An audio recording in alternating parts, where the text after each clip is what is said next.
তো আল্লাহ তাআলা এখানে তিনটা গুনার কথা বলছেন, তিনটা পাপ। এই ৬৮ নম্বর আয়াত ইবাদুর রহমান আল্লাহর বান্দার পরিচয় দিতে গিয়ে আল্লাহ বলছেন আমার বান্দা সে যে এই তিনটি অপরাধ করে না, আর এই তিনটি অপরাধ যে করে সে আমি আল্লাহর বান্দা না, সে শয়তানের গোলাম, সে ইবলিসের গোলাম। এখন এই তিনটি অপরাধ কি? এক নাম্বার, ওয়াল্লাযীনা লা ইয়াদউনা মা'আল্লাহি ইলাহান আখার। এক নাম্বার হলো আল্লাহ তাআলা বলেন যারা আল্লাহর সাথে অন্য কাউকে ডাকে না, জীবনের সকল প্রয়োজনে ডাকে শুধু একজনকে, চায় শুধু একজনের কাছে, হাজাত রাওয়া মুশকিল কুশা সব বিষয়ে শুধুই একজন, তিনি আল্লাহ। তিনি কে বলেন? সহজ কথা হলো যে শিরিক করে, যে মহান আল্লাহর সাথে কি করে না, শিরক করে। এই শিরিক মুক্ত ঈমান, যেই ঈমানদার আল্লাহর সাথে শরীক করে না, শিরিক করে না, আল্লাহর ছাড়া অন্য কাউকে ডাকে না। নবী সাল্লাল্লাহু আলাইহি ওয়াসাল্লাম বলছেন উম্মত ছোট থেকে ছোট প্রয়োজনটাও আল্লাহর কাছে বলো, হাত্তা শিরাকানা আলাইক, এমনকি তোমার জুতার স্যান্ডেলের ফিতাটাও যদি ছিঁড়ে যায় সেটাও আল্লাহকে বলো, আল্লাহকে বলো। স্যান্ডেলের ফিতা ছিঁড়ে গেছে, আল্লাহকে জানাও, অন্য কাউকে জানাইও না, আল্লাহকেই বলো, আর আল্লাহর কাছেই ফিরো।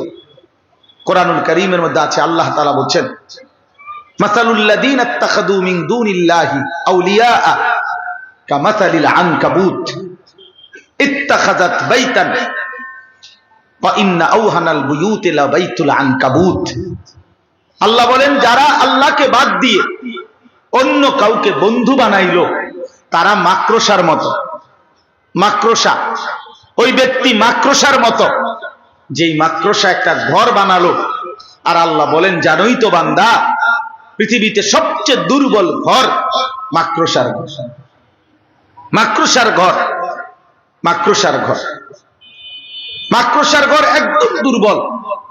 এক মা তার এক বোন ফুলের ঝাড়ু দিয়ে নাড়া দিলেই মাকড়সার সাজানো ঘর ভেঙে যায়। 6 মাসের বাচ্চা হাত নাড়া দিলেও মাকড়সার ঘর ভেঙে যায়। তাহলে এই পৃথিবীতে আল্লাহ বলছে বান্দা আমাকে বাদ দিয়ে যাকেই ধরবা, যাকেই ডাকবা, যার উপরেই ভরসা করবা, যার উপরেই আস্থা রাখবা, একদিন দেখবা মাকড়সার ঘরের মতো সে চূর্ণ বিচূর্ণ হয়ে গেছে, সে নিশ্চিহ্ন হয়ে গেছে। এজন্য ডাকো শুধু আল্লাহকে, বলো শুধু আল্লাহর কাছে, চাও শুধু আল্লাহর কাছে, সব প্রয়োজন আল্লাহর কাছে। মাখলুক না উপকার করতে পারে না ক্ষতি করতে পারে। প্রতিটি উপকার আল্লাহই করেন, প্রতিটি মুসিবত আল্লাহই দেন। ওয়া আলাম আন্নাল উম্মাতা লাউ ইজতামাআত আলা আন ইয়ানফাউকা বিশাইইন লাম ইয়ানফাউকা ইল্লা বিশাইইন কাদ কাতাবাহু আল্লাহু লাক। নবীজি বলছেন সারা পৃথিবী একত্রিত হয়ে যদি তোমার একটা উপকার করতে চায়, কোনো উপকার করতে পারবে না, কেবল সেটাই তোমার হবে উপকার যেটা আল্লাহ তাআলা তোমার জন্য লিখে রেখেছে। এজন্য সময় কম ভাই। এক নাম্বার হলো শিরিক থেকে মুক্ত থাকা, শিরিক মুক্ত থাকা। আপনারা যারা সাধারণ মুসলমান আছেন, আলেম ওলামা না, আপনাদের কাছে বিশেষ করে অনুরোধ, নওজোয়ান ভাই, বয়স্ক বাবা, শিরিক মুক্ত ঈমান, ঈমানকে শিরিক থেকে মুক্ত রাখা এটা সবচেয়ে বড় সম্পদ। আমার শায়েখ আল্লামা মুফতি মুশতাকুন নবী কাসেমি হুজুর সব সময় বলে এক মানুষ সবচেয়ে বেশি কোন জিনিসের পাহারাদারি করা উচিত? হযরত বলেন ঈমানের পাহারাদারি করা উচিত। জীবনের সবচেয়ে বড় নজর রাখা উচিত আমার ঈমানের মধ্যে যেন কুফর না আসে, আমার ঈমানের মধ্যে যেন শিরিক না আসে, আমার ঈমানের মধ্যে যেন নিফাকি না আসে, আমার নাম যেন কুফরি খাতায় না ওঠে, আমার নাম যেন শিরিকের কাতারে না ওঠে, আমার নাম যেন মুনাফিকের কাতারে না ওঠে। এই জন্য আমাদের প্রথম জিম্মাদার ওলামায়ে কেরামের কাছ থেকে, যার যার কাছে ওলামায়ে কেরাম থেকে প্রত্যেকেই ঈমান বিশুদ্ধ থাকে কিভাবে, কুফর হয় কিভাবে, শিরিক হয় কিভাবে, নেফাক মুনাফিকি হয় কিভাবে, এটা বিস্তারিত জানা, একেবারে বুঝে নেওয়া, মুখস্থ করা, এটা জরুরি। ঈমান শিখতে হয়, ঈমান শিখতে হয়। হযরত জুনদুব ইবনে আব্দুল্লাহ রাদিয়াল্লাহু তাআলা আনহু এক সাহাবী, উনি বলেন আমরা কিশোর বয়সে 12-14 বছর বয়সেই নবীজির কাছে আমরা থাকতাম। আমরা অনেক নওজোয়ান কিশোর তরুণ একসাথে থাইকা নবী সাল্লাল্লাহু আলাইহি সাল্লামের কাছে ফাতাআল্লামনাল ঈমান, আমরা ঈমান শিখলাম। নবী সাল্লাল্লাহু আলাইহি সাল্লামের কাছ থেকে ঈমান শিখছি আমরা, অতএব ঈমান শিখতে হয়। হযরত আব্দুল্লাহ ইবনে ওমর রাদিয়াল্লাহু তাআলা আনহুমার riwayat-এর মধ্যে আছে কুননা নাতাআল্লামুত তাওহীদ, আমরা রাসূল সাল্লাল্লাহু আলাইহি সাল্লামের কাছ থেকে তাওহীদ শিখলাম। এজন্য তাওহীদ শিখতে হয়। আল্লাহ কোরআনে বলছেন ফা'লাম আন্নাহু লা ইলাহা ইল্লাহু, এই লা ইলাহা ইল্লাল্লাহ এটার ইলম অর্জন করো, এটার ইলম অর্জন করো। ঈমান কি, ঈমান ক্ষতিগ্রস্ত হয় কিভাবে, এজন্য আপনাদের প্রত্যেকের জিম্মাদারি নিজের ঈমানের বিশুদ্ধতা।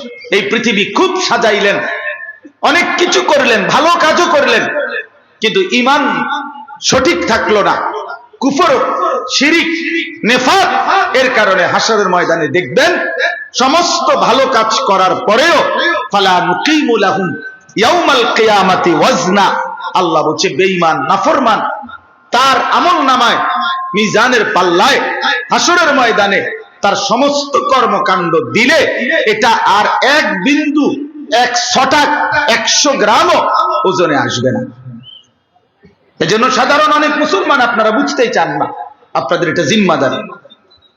শুধু আপনি লা ইলাহা ইল্লাল্লাহ মুহাম্মাদুর রাসূলুল্লাহ মুখস্থ পারেন, এটুকু যথেষ্ট না। এটা তো বাক্য, এটা তো বাক্য, এটা আমার কাছে কি চায়, এই কালেমা ক্ষতিগ্রস্ত হয় কিভাবে, এই কালেমা সংরক্ষণ হয় কিভাবে, এটা জানা উচিত।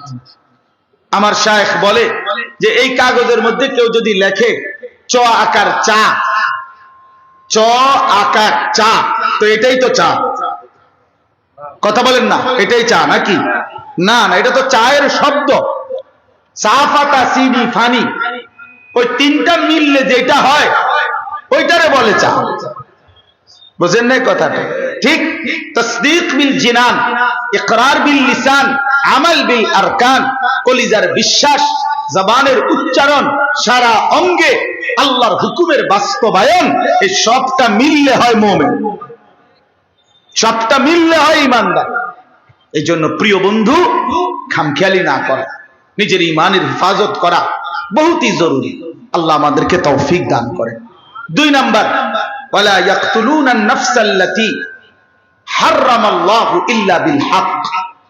আল্লাহ তাআলা বলেন 2 নাম্বার। তাহলে 1 নাম্বার বুঝলেন যে শিরিক করে সে কার বান্দা না, আর যে করে না সে কার বান্দা। 2 নাম্বার, আল্লাহ তাআলা বলেন যে এক কথায় 2 নাম্বারটা সহজ কথা হলো ওয়ালা ইয়াকতুলুনা আন-নাফসাল্লাতী হারামাল্লাহু ইল্লা বিল হক।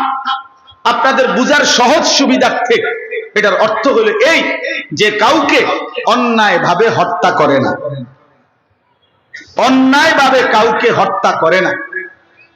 তাহলে আল্লাহ তাআলা বলেন যে অন্যায়ভাবে কাউকে হত্যা করে না সে রহমানের বান্দা, যে অন্যায়ভাবে কাউকে হত্যা করে সে আল্লাহর বান্দা না, সে শয়তানের গোলাম।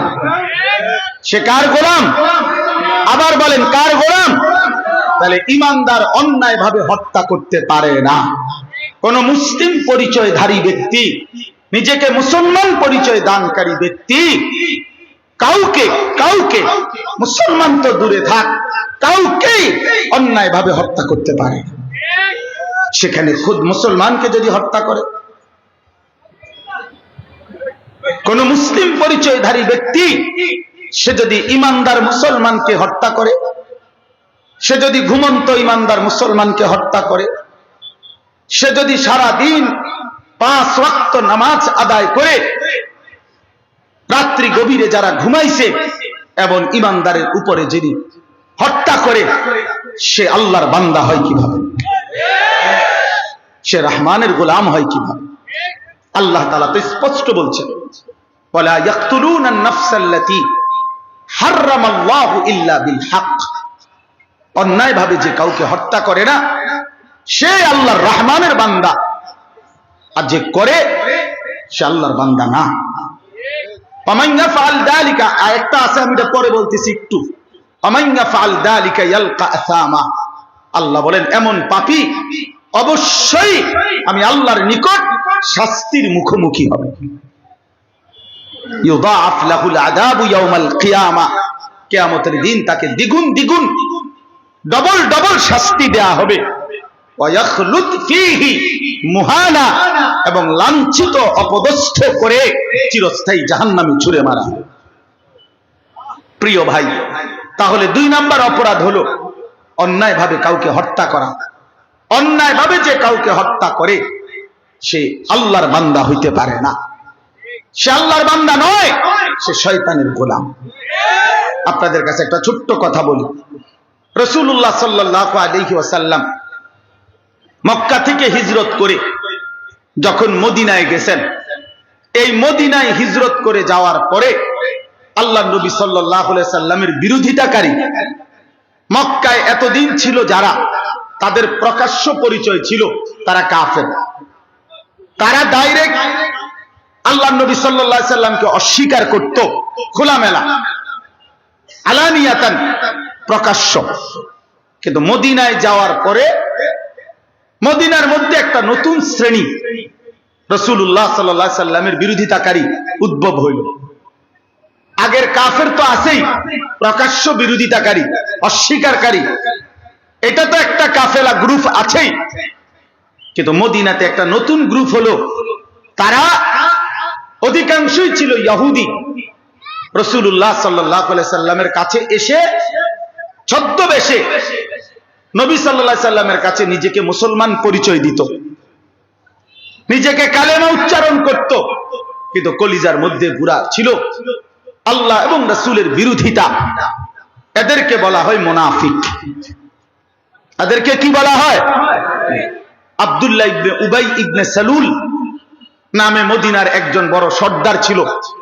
সে এই মুনাফিক রাসূলুল্লাহ সাল্লাল্লাহু আলাইহি ওয়াসাল্লামের সামনে নিজেকে মুসলমান পরিচয় দিত, কিন্তু আড়ালে 24 ঘন্টা আল্লাহর নবী সাল্লাল্লাহু আলাইহি সাল্লামের বিরুদ্ধেই ইহুদি বেঈমানদের সাথে মিশে সার্বক্ষণিক ষড়যন্ত্র করত।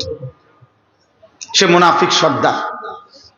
রাসূলুল্লাহ সাল্লাল্লাহু আলাইহি ওয়াসাল্লামের জামানার পরে হযরত আবু বকর সিদ্দিক, ওমর ফারুক রাদিয়াল্লাহু তাআলা আনহুর জামানায়, পরে হযরত উসমান রাদিয়াল্লাহু তাআলা আনহুর জামানায় একজন ব্যক্তি যে ইহুদি ছিল, ইহুদি থেকে হযরত উসমানের জামানায় নিজেকে মুসলমান পরিচয় দিয়া মুসলমান হইছে, আব্দুল্লাহ ইবনে সাবা।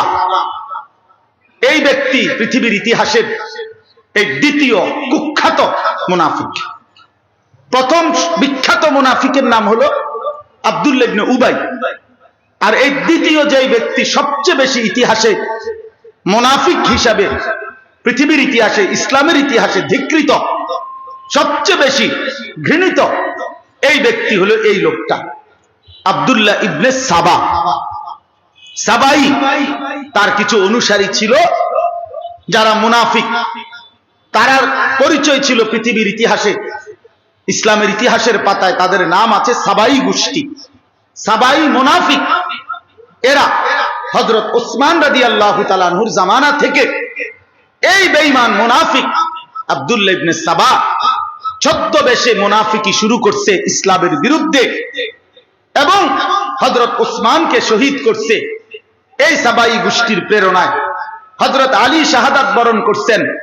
হযরত আলী এবং মুআবিয়া রাদিয়াল্লাহু তাআলা আনহুর সাথে উভয়ের যুদ্ধ হইছে জঙ্গে সিফফিন। হযরত আলী এবং আয়েশা রাদিয়াল্লাহু তাআলা আনহার যুদ্ধ হইছে জঙ্গে জামাল।